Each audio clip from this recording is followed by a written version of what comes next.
Hey everybody, this week we're going to be largely out of the book, but we're going to be talking about things that are particularly difficult, but important.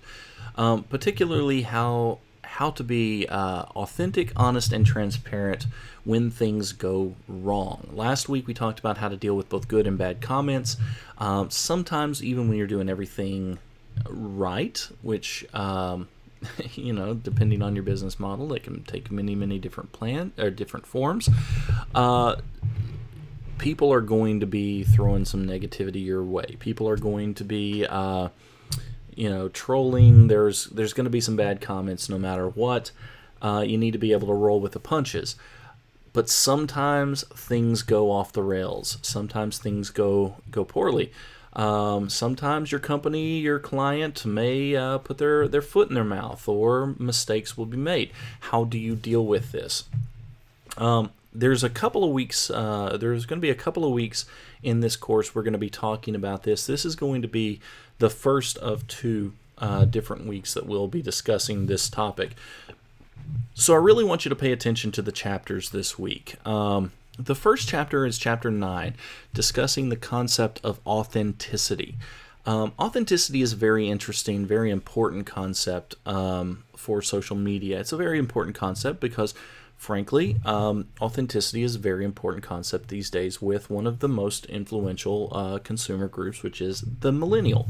The millennial generation, research has shown, values authenticity. As a millennial myself, and I'm sure many of you in this class would be considered millennials, you probably recognize how important it is to understand, or for the people that you do business with, you buy products from, to be authentic and trustworthy. When you see companies that start violating your trust, you start lacking a desire in some cases to continue to buy things from them.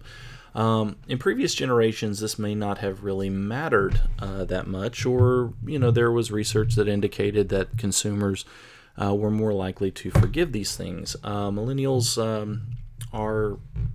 research has shown, are less likely to forgive companies that violate their trust. So, how does a company deal with this? Chapter 9 talks about the importance of being authentic and how to cultivate authenticity within your social media platform. So pay attention to Chapter 9. Chapter 10 expands on this by discussing how to build honesty and transparency in your social media presence. How can you use your social media presence to communicate in an honest and transparent way with your consumers? When things go wrong, what kind of language can you use to get your point across, and to, in some cases, do damage control, and to come across as honest and trustworthy? Things are going to happen. People make mistakes.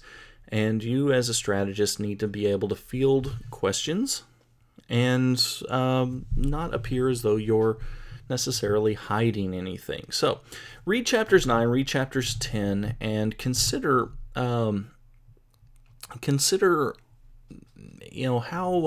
you would deal with potential difficulties. Can you think of any companies that you've seen in recent years that have dealt with crisis situations? For example, Bluebell was in the news a few years back. BP was in the petroleum, the gas company, certainly was in the news a few years before that. How did they deal with their situations, or with their crises?